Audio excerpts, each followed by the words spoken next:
I'm coming into this unwashed and unhinged, much like many of you smelly out here with comments like this. But anyway, this is the game we've all been waiting for. Two historic, not franchises, I'm in American football mode. Two historic teams that have had so much success over the years. Without further ado, let's get straight into these two teams, right? New Zealand, you know what their starting 15 is going to be, right? We're looking at De Groot, Taylor, Shannon Frizzell, Sam Cane, Artie Surveyor, you know, all the boys, you know? We know what the starting 15 is, and they've really found another level of form within the knockout stages of this World Cup. So, I mean, they look great, but they're coming against a team that I think has pretty much been their bugaboo the last two times. New Zealand and South Africa have played each other twice over the last, 6 months before this game. The first occasion, they played in the Rugby Championship, and yes, New Zealand won, but South Africa managed to really slow the ball down by bringing on their pack that was much bigger and much heavier to do some damage. The second time around, they play at Twickenham, and South Africa managed to slow the ball down and bully the forwards, which is really surprising because New Zealand have a lock that literally looks like the Immortal out of 300. South Africa have picked the same pack that they played in that game in Twickenham, and, you know, it looks very dangerous. I mean, it looks like they've just picked a bunch of bruisers that are just going to smack New Zealand around. And we've had the reintroduction of the complete bomb squad, where Willie LaRue is the only one sitting on the sidelines. So maybe South Africa are going to have to get creative with bringing on someone else in the backs if more people get injured. But it's worked for them before. It's maybe a risky strategy with the bench, but we'll see if it pays off for them. Obviously, Andre Pollard is starting at 10, and I think he's deserved that, and it's probably going to be the game for him. I think they're going to kick for territory and go down the field and not try to get stuck into a chaotic open game. This is going to be slow the ball down, turn it over, good defense, and try and kick the ball back. On the New Zealand side, yes, they have probably one of the best starting 15s in the world, but they don't have any second options. This is how they play rugby, and they're stuck in one game mode. They don't have the benefit of what other teams have, where maybe they can bring on a different fly half and it changes the style of play. They're stuck with what they have, what the game plan that they want to do and the style of rugby they want to play.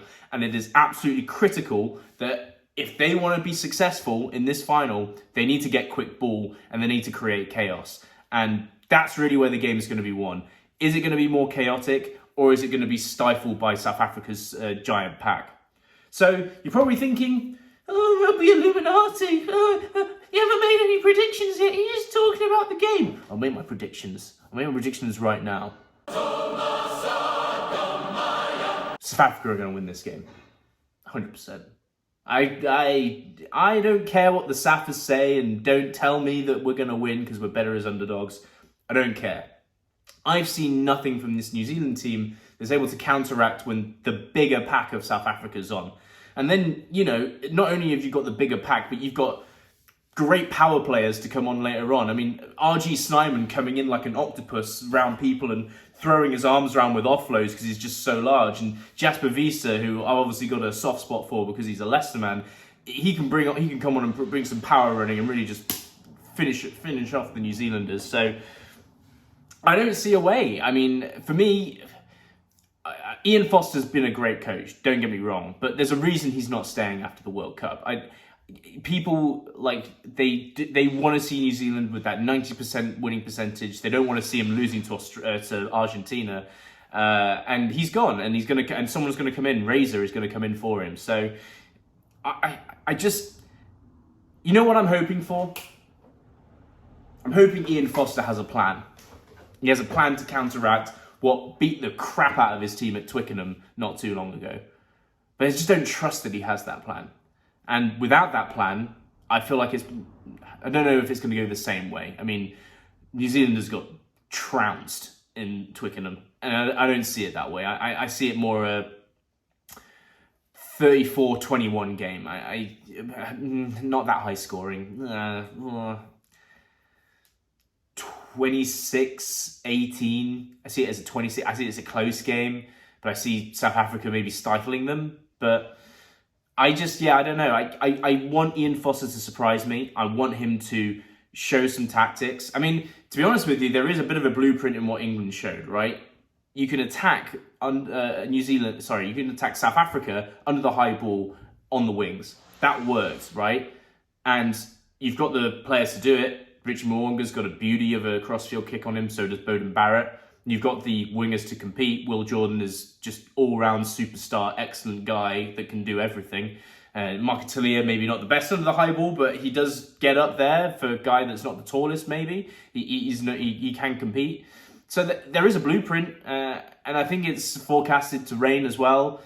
But I think the rain really benefits South Africa out of these two teams. So that's my prediction. Either way, you know what, man?